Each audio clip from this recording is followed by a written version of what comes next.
বল হরি বল হরি বল। রাধা কৃষ্ণ প্রেমানন্দে হরি হরি বল হরি বল হরি বল।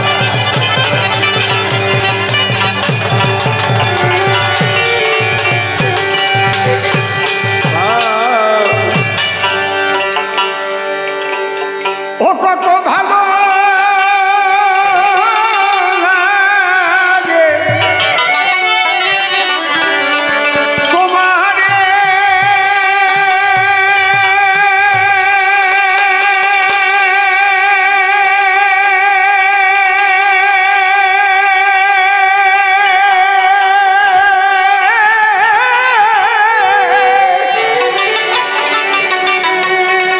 কিশোর বন্ধু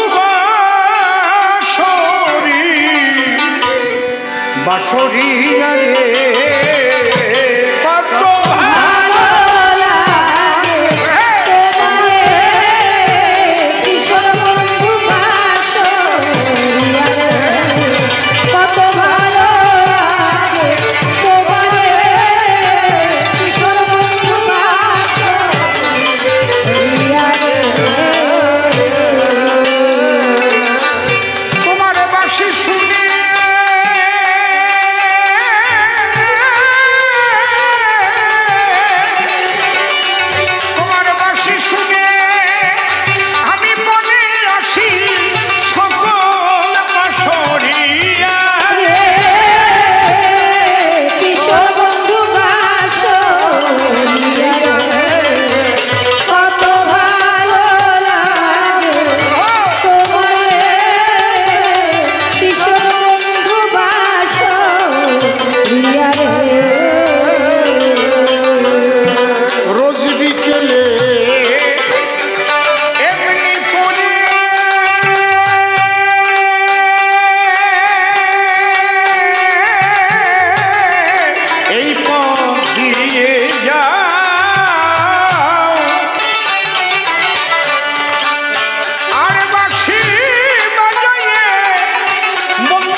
তোমার বাঁশি সারা পেলে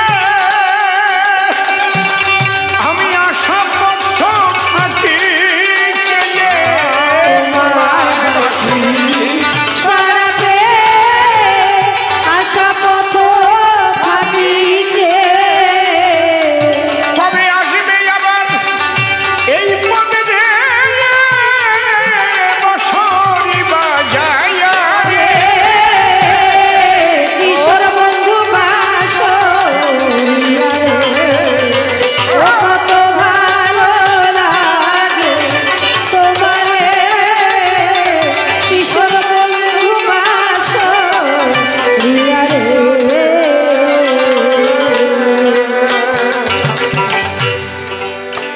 ওরে কি জানো কি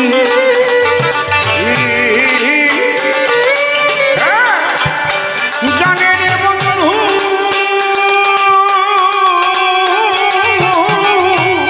তোমার বাঁশের বাঁশির গানে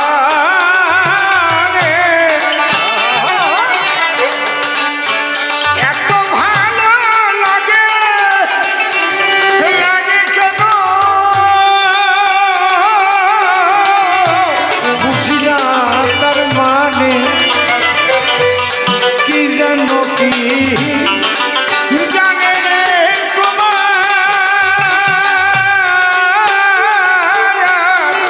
ওই বাঁশের বাঁশির গানে ওরে এত ভালো লাগে কেন আমি বুঝি না তার মানে না বোঝাছে গানের ভাষায় কেন আমায় কাদায় হাসায় না বোঝাছে গানের ভাষায় কেন আমায় কাদায় হাসায় আমায় একবারে ডুবায় একবারে ভাষায় মারিয়া কিশোর বন্ধু বাঁশরি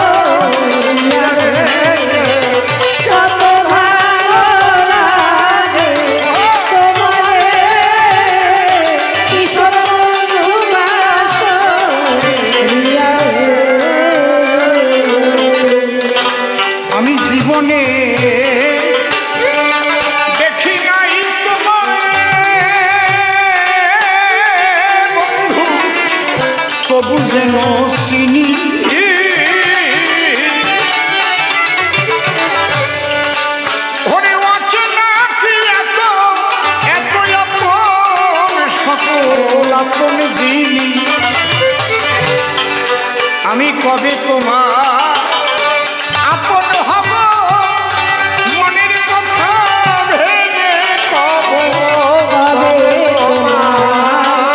আপন মনের কথা ভেবে কবে আমার আমি ঘরে তোমায় দেব সহজে জানিয়া রে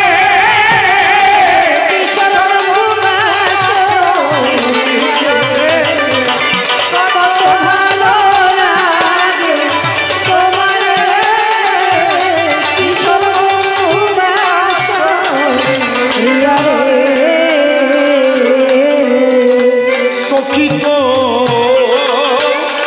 চরণে মানুষ এসে বাড়ির ধারে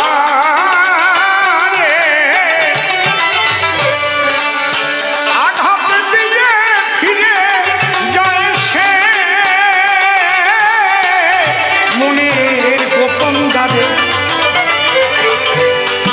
পাগল বিজয় বলে এমনি করে কতবার সে গেল সরে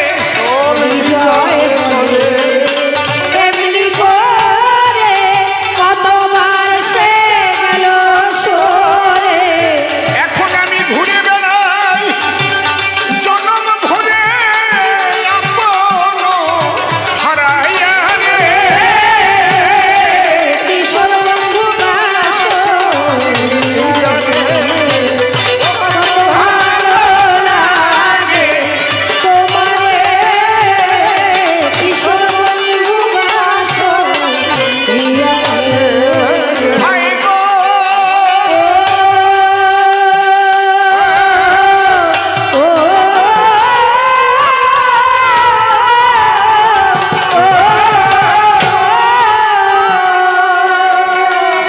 আমি পরিবেশন করে শোনালাম পাগল বিজয়ের গান এবার কল্পনাতে সভাতে আমি কৃষ্ণ ভগবান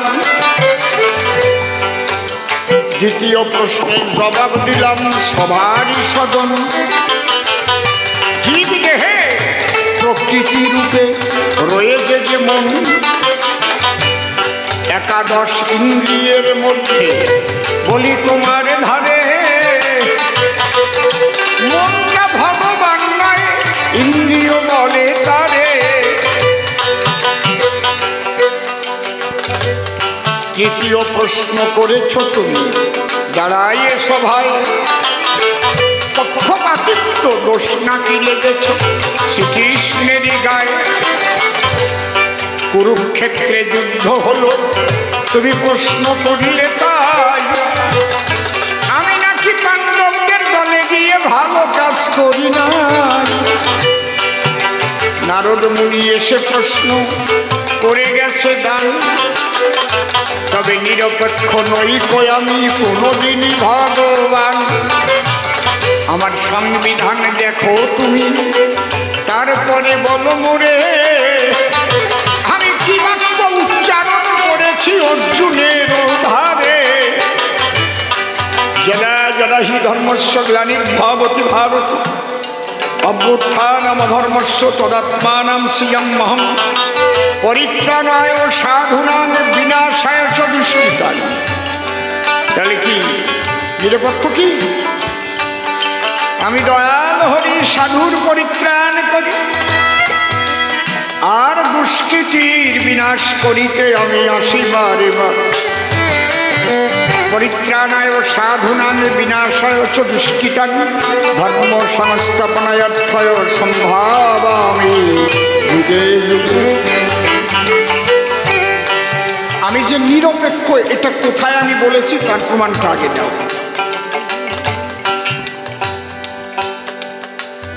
চিরকালই আমি সাধুর পক্ষে শোনো দিয়ে মন নিরপেক্ষ ভগবান নয় তো পদাচন নিরপেক্ষ থাকলে পরে গো ভক্তকে রক্ষা করবার তরে আসিছি আমি এই অবনী পরে। আমার পক্ষ আছে, সেটা ধর্মের পক্ষ। যেখানে ধর্ম সেখানে আমি, যেখানে অধর্ম আমি তার বিপক্ষে।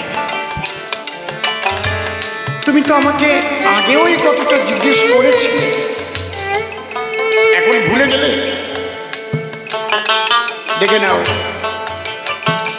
এখন ভুলে গেলে তুমি? কুরুক্ষেত্র যুদ্ধের আগে দিন আমার কাছে এসেছিলে, সেদিন তুই আমার কাছে তুমি জিজ্ঞাসা, আচ্ছা কৃষ্ণ কমলাক্ষ, তুমি কেন গেলে পাণ্ডবদের দলে? কি গুণ আছে তাদের বুঝাও একটু বলি। দুর্যোধন তোমার নিজের বেয়াই মহাশয়, জানে সর্বজন বেয়াইকে কি কারণে তুমি করিলে বর্জন। তোমাকে দুদিন আমি বলছি, বিস্মরণ হয়ে গেছো নাকি আমার কাছে খোঁচাতে আসছে? কারণ তোমার তো খোঁচানো স্বভাব আছে, তোমার যে খোঁচানো স্বভাব আছে এটা আমি জানি।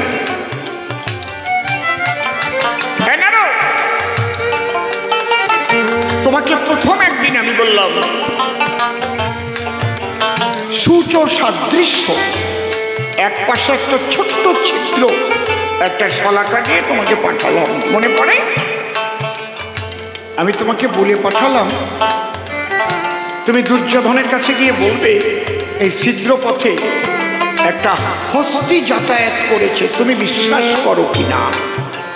তুমি বললে এ আমি যেতে পারবো না, বলতে পারবো না। এ বললে আমি মার খেয়ে আসবো। কেন?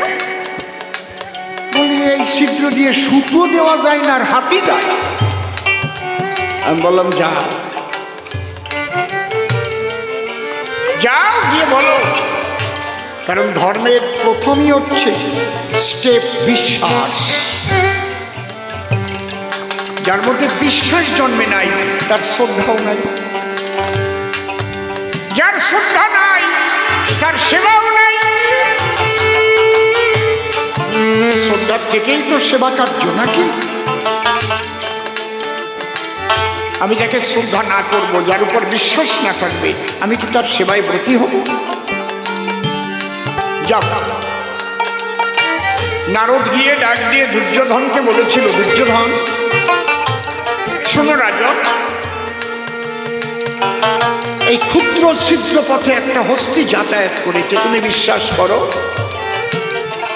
সেদিন দুর্যোধন বলেছিল কে আছিস, দড়ি নিয়ে আয়, এটাকে বেঁধে পাগলা গারদে ফেলে দে। তখন তুমি ছুটে আসলে আমার কাছে। আমি বললাম কি হয়েছে? বলে প্রভু বেঁচে এসেছে। প্রায় গেছিলাম পাগলা গারদে, দুকাটি পারলে আর আসতে পারতাম না। আমি বললাম ওই একই কথা যুধিষ্ঠিরকে বলো। তুমি বলেছিল না আমি পারবো না। ওখান থেকে কোনো মতে বেঁচে এলাম, কিন্তু ভীমের হাতের থেকে বাঁচতে পারবো না। আমি বললাম বলো, আমি তো আছি। তুমি যখন যুধিষ্ঠিরকে ওই একই কথা বললে, মনিটর দাও। যুধিষ্ঠির বলেছিল নারদ একটা কথা শোনো, এটা যদি পার্থিব জগতে কোনো জীবের কথা তুমি বলো, কোনো জীবের পক্ষে সম্ভব নয়। কিন্তু ওই সূচের ছিদ্র পথে হাতি কেন? ব্রহ্মাণ্ড যাতায়াত করাতে পারে যদি আমার প্রাণ গোবিন্দের ইচ্ছা হয়। ইহাই বিশ্বাস। অনেকে বলে না, যারা ধর্মকর্ম করে অন্ধবিশ্বাস করে। অন্ধবিশ্বাস করিয়ে দেখিস কোনোদিন অন্ধ না অ্যাক্সিডেন্ট হয়ে মরিছে? কোনো জায়গায় বলতে পারবেন একটা অন্ধ অ্যাক্সিডেন্ট করিছে?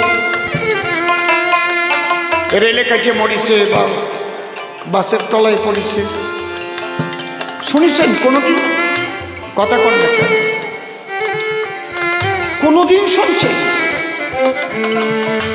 মরে না।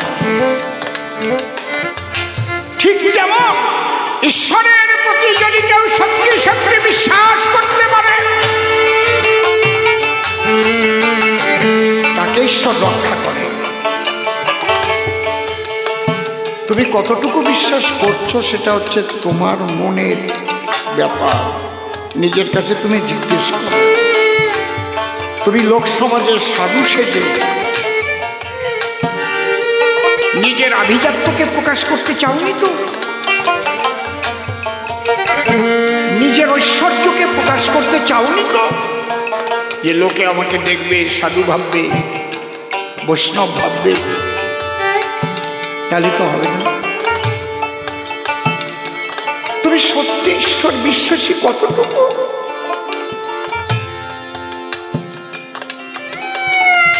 তোমার কাছে তুমি জিজ্ঞেস করো।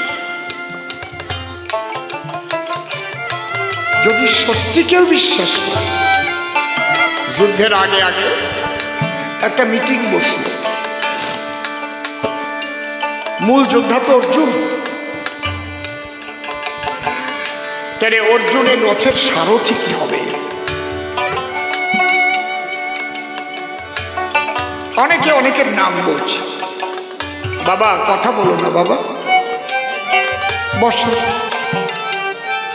বিক্রি করো। তুমি আস্তে আস্তে বসে ঘুরে ঘুরে বিক্রি করো।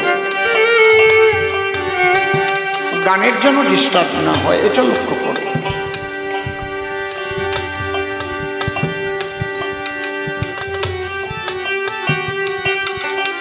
অনেকে অনেক কথা বলছে, বলে সুমন্ত্রকে আনা হোক, ও খুব ভালো সারথি। সুমন্ত্র সারথি, যার যেমন পছন্দ সে তেমন নাম বলছে। নারদ রে, যুধিষ্ঠির দু চোখ দিয়ে জল ঝরছে, হাত দুটো জোর করে বলছে, কৃষ্ণ একটা কথা বলবো? কি? আমার বাবা যখন দেহত্যাগ করে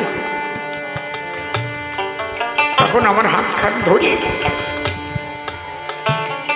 আর বাকি 4 ভাইয়ের হাত নিয়ে আমার হাতের পরে নিয়ে একটা কথা বলে দিছে, যুধিষ্ঠির আমি তো চলে যাচ্ছি, দাদা হলেও তুমি, পিতা হলেও তুমি, এদের তুমি দেখে রেখো।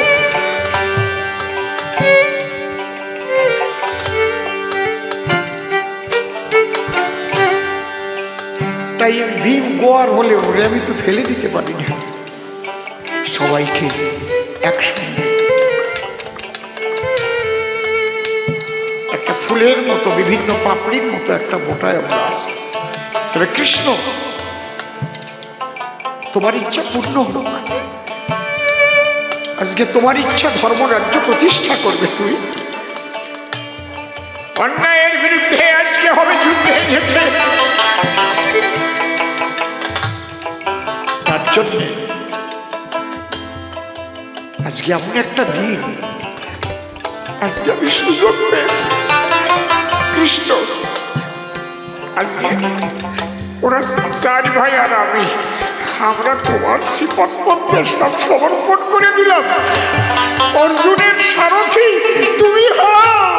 তুমি শুধু কাঠের সারথি নয়, তুমি সবার দেহ রথের সারথি। হরি হরি বল। আমাকে নিশ্চিন্ত কর। নারদ, সেদিন আমি দায়িত্ব নিয়েছিলাম।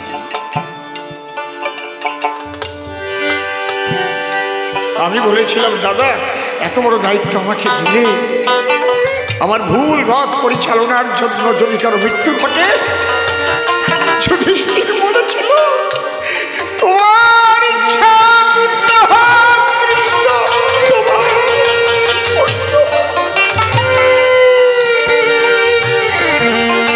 তুমি জগজীবের জীবনে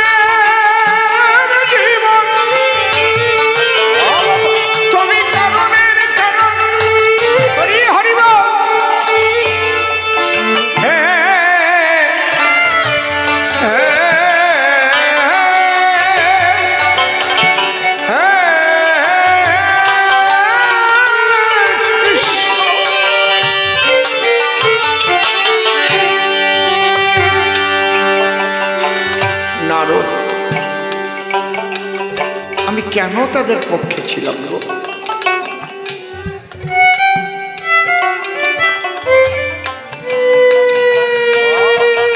যেদিন সকাল থেকে যুদ্ধ আরম্ভ হবে, ছোট রাত্রের ঘটনা, সমস্ত বীর এক একটা শিবিরে বড় বড় বীর অবস্থান করছে। ভোরবেলায় শঙ্খধ্বনি হওয়ার সঙ্গে সঙ্গে যুদ্ধ আরম্ভ হবে। সবাই জাগ্রত, কেউ ঘুমন্ত না। রক্ত টকবক টকবক করে ফুটছে। আগামীকাল ভোর থেকে যুদ্ধ। হঠাৎ দেখি মৃদু মৃদু পদধ্বনি শোনা যাচ্ছে। শিবির থেকে কে যেন বেরিয়ে যাচ্ছে। কে? যুধিষ্ঠির বলল, আমি কৃষ্ণ। কোথায় যাচ্ছ? বলে, দাদু ভাই বিশ্বের কাছে যাচ্ছে। কোলে পিঠে করে মানুষ করেছে।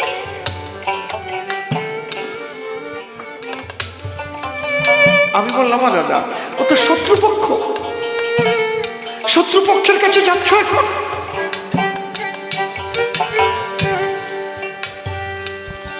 তখন যুধিষ্ঠির আমাকে কটা কথা বলেছিল। কৃষ্ণ সারা জীবন কি শিক্ষা দিয়েছ? শিক্ষা দিয়েছ কোনো সৎ কর্মে ব্রতী হওয়ার আগে গুরুজনদের আশীর্বাদ নিতে হয়।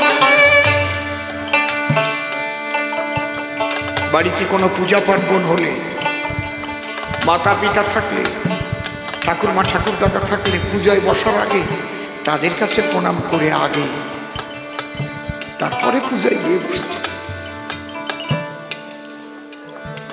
তা আগামীকাল সকালে একটা শুভ কর্মে আমরা ব্রতী হই। ধর্মরাজ্য প্রতিষ্ঠার চাইতে তো আর শুভ কাজ জগতে থাকে না। অকৃষ্ণ, তাহলে দুটো পক্ষের মধ্যে যুদ্ধ হবে, একটা ধর্মপক্ষ, একটা অধর্মপক্ষ। তুমি বলো আমাদেরটা কোন পক্ষ? বলে ধর্মপক্ষ। তাহলে আমরা ধর্মকর্ম সম্পাদনের জন্য ব্রতী হচ্ছি। দাদুভাই ভীষ্ম তার বাক্য রক্ষার জন্য তাকে দুর্যোধনের পক্ষে থাকতে বলেছে। মানসিকভাবে সে কখনোই দুর্যোধনের মতো অমর্যাদার সঙ্গে থাকতে পারে না।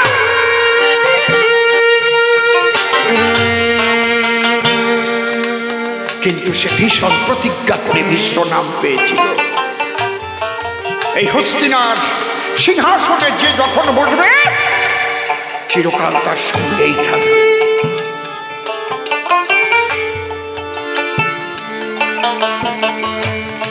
ওই দাদু,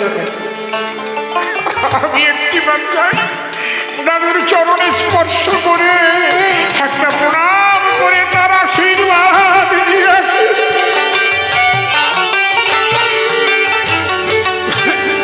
এটাই সনাতন ধর্ম, শিখে নিন।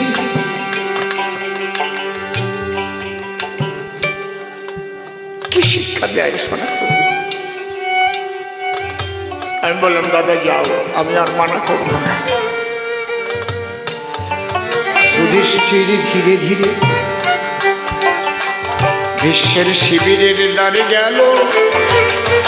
পদধ্বনি শুনে ভীষ্ম দেখে বলল, গভীর নিশীথে গব যাতে গো,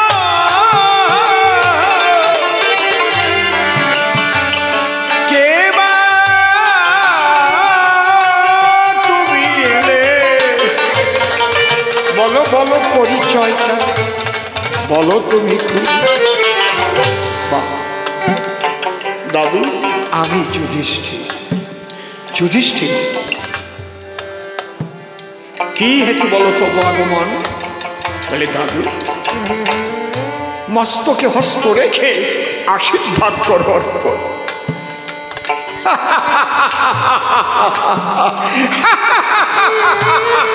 আশীর্বাদ?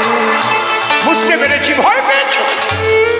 ভয় পেয়েছ আমি দুর্যোধনের সঙ্গে থাকলে কোনোদিন তোমরা জয়যুক্ত হতে পারবে না, তাই আশীর্বাদ চাইবে যেন যুদ্ধে জয়লাভ করতে পারো। যুধিষ্ঠির ভাসিয়া দুই আখি লোড়ে করো জোরে দাঁড়াইয়ে তখন বিশ্বের দ্বারে কি বলেছিল জানো না? দাদু ভাই, আমি যুদ্ধে জয়লাভ করবার আশীর্বাদ নিতে আসি না। তবে তবে কি আশীর্বাদ?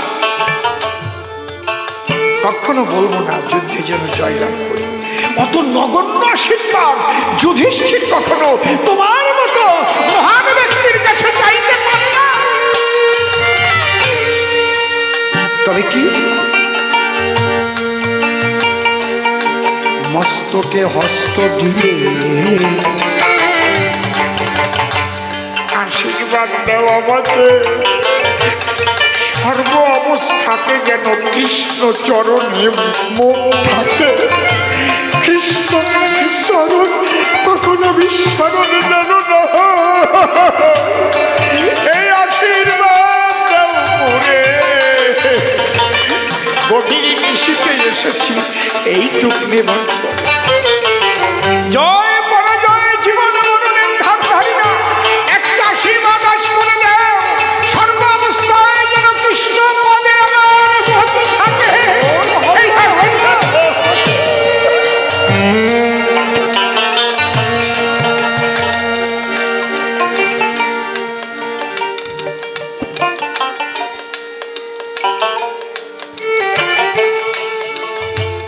আমার এই ছেলেটা শ্যামল কালনা থেকে আসে।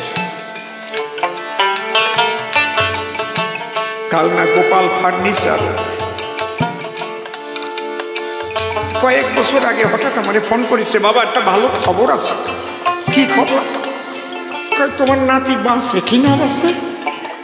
মোটরসাইকেল অ্যাক্সিডেন্ট করে বললাম এটা ভালো খবর। কথা কি তার ইচ্ছা পূর্ণ হোক, কোনোটা তো খারাপ খবর আমি জানি না। তুমি বলেছিলে প্রতিদিন গীতা পড়তে, আমি তো গীতা পাঠ না করে আমি অন্য সেবা করি না। তার ইচ্ছা, এটাও তো ভালো খবর, তারই খবর বেঁচে আছে।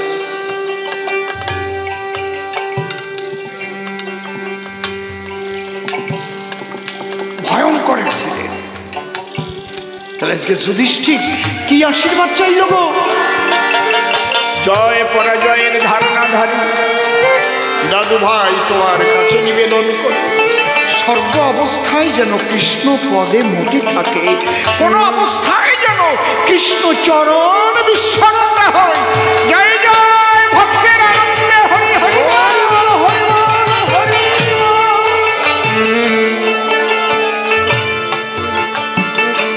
এর নাম সনাতন ধর্ম। কত ভালো লাগে না?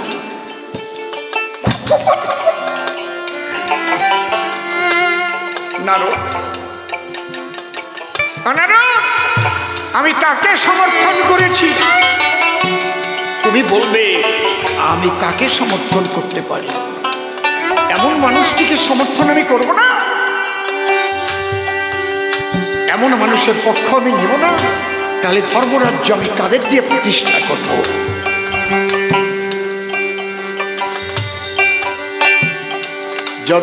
যখন যুদ্ধে জয়লাভ করল, দাদা বসল সিংহাসনে, আমি গিয়ে দাঁড়ালাম পিসিমার সন্নিধানে।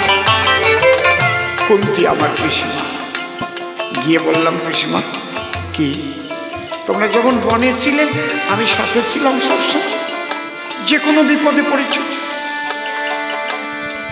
কঠিন যুদ্ধ হলো, আমি সবসময় অর্জুনের রথের সারথি ছিলাম, ঘোর সংকট থেকে উদ্ধার করেছি।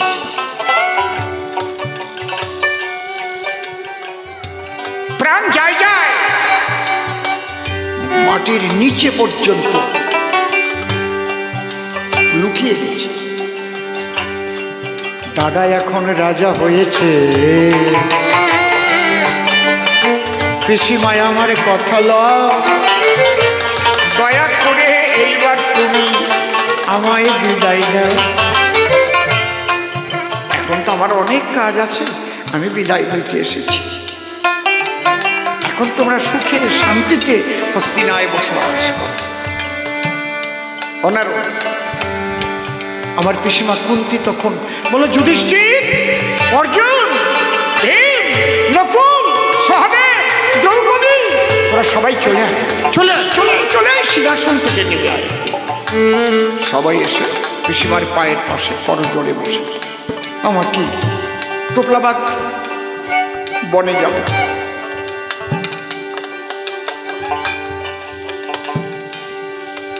আমার শোনা যাচ্ছে না কেন? ভালো, কি ব্যাপার? ভিতরে কিচ্ছু নেই কেন? কিচ্ছু শুনতে পাচ্ছি না। Hello, hello, hello.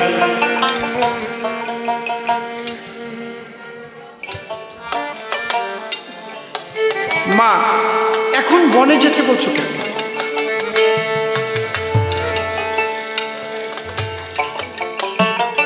বাবা বুঝতে পারছেন? বুঝতে পারছেন বাবা?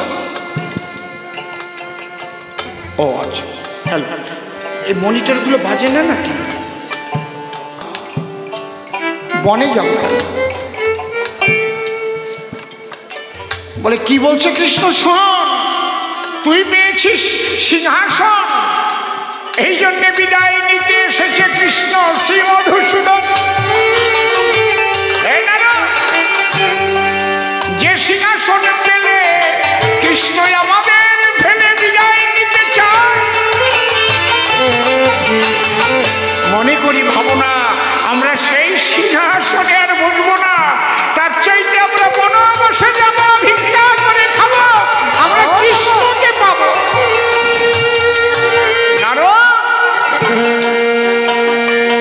এবার বলো, আমি পক্ষপাতিত্ব করেছি না সঠিক করেছি? আমি তাদের সঙ্গ দিয়েছি ধর্মরাজ্য প্রতিষ্ঠা করার পরে। কে কি বললো তাই শুনে প্রশ্ন করতেছ?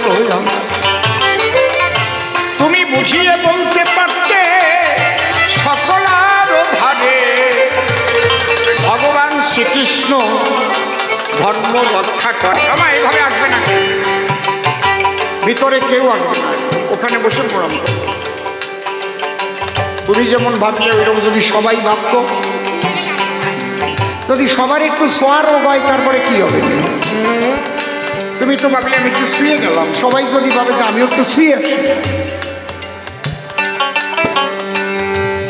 আমি একবার চাল না গান গাইতে গেছি, বাংলাদেশের চাল না বন্দর আছে না, আসামল মনে আছে? আরে নিশিবাবুর বাইরা বাড়ি যে জায়গা, নদী পার হয়ে গেছিলাম না,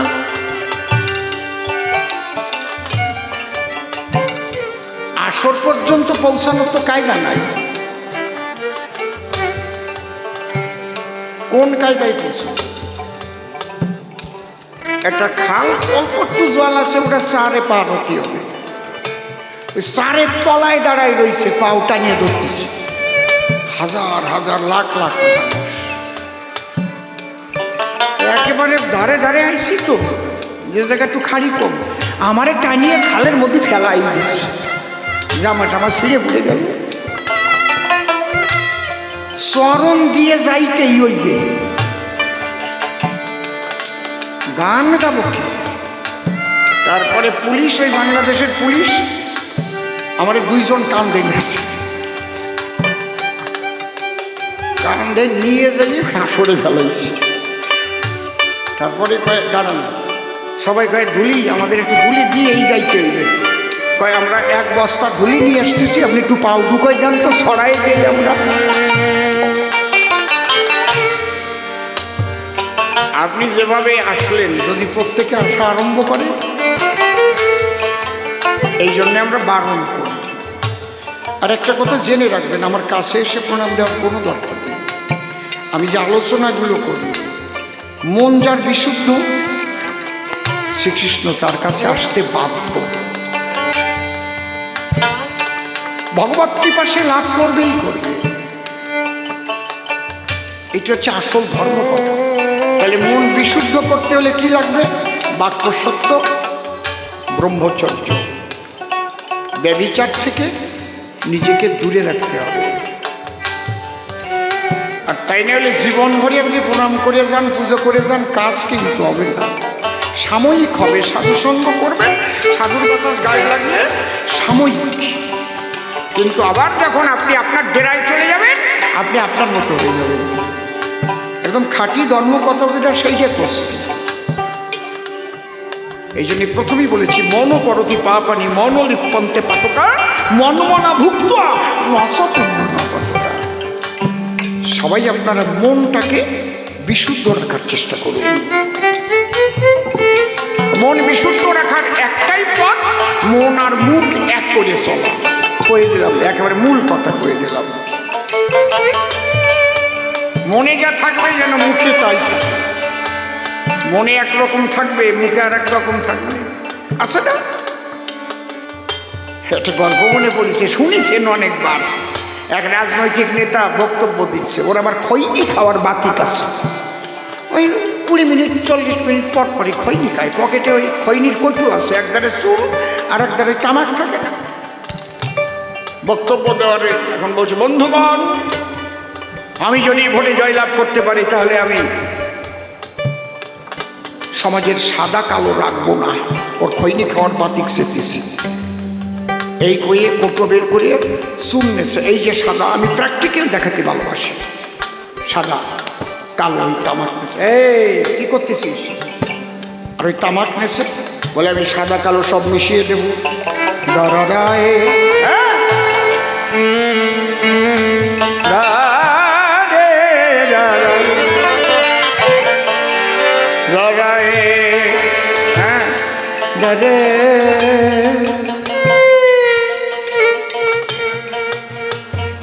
ভালো করে মিশ হয়ে গেছে, দেখেছেন? ঠিক এইরকম। ও কিন্তু উদ্দেশ্য খৈনি খাবে। বন্ধুগণ, আর একটা কথা বলি, যারা মানবতা বিরোধী, সমাজের দুষ্কৃতিকারী, আমি তাদের টিপে টিপে মারবো। খৈনি টিপতেছে, উদ্দেশ্য এক আর বাইরে প্রকাশ আর এক। বন্ধুগণ, কিছু হালকা আবর্জনা সমাজে ঘোরাফেরা করে, ওগুলো আমি ফুদি উড়াই দেব। খৈনির গুলো উড়েছে, 3 আঙুল দিয়ে ধরেছি।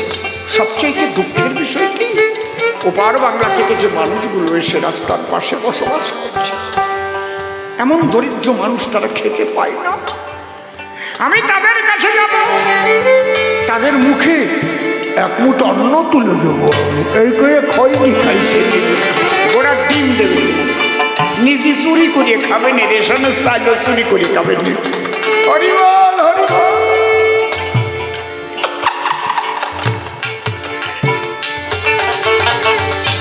এগুলো হচ্ছে শয়তান, মুখে এক আর মনে এক।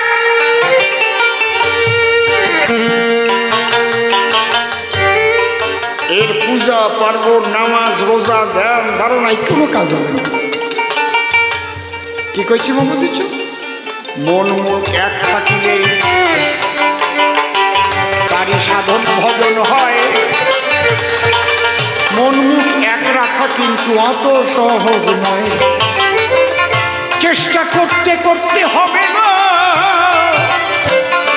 চেষ্টাই তো আমার নাই, কেমন করে হবে বলো তোমরা বৈষ্ণব গোসাই। আমি নারদকে যে কতগুলো কথা বলে গেলাম, যে আমি কেন পক্ষ সমর্থন করেছি, ও যদি দেখাতে পারে না ওদের চাইতেও তো দুর্যোধন অনেক ভালো ছিল, তোমার তাকে সমর্থন করা উচিত ছিল। দেখা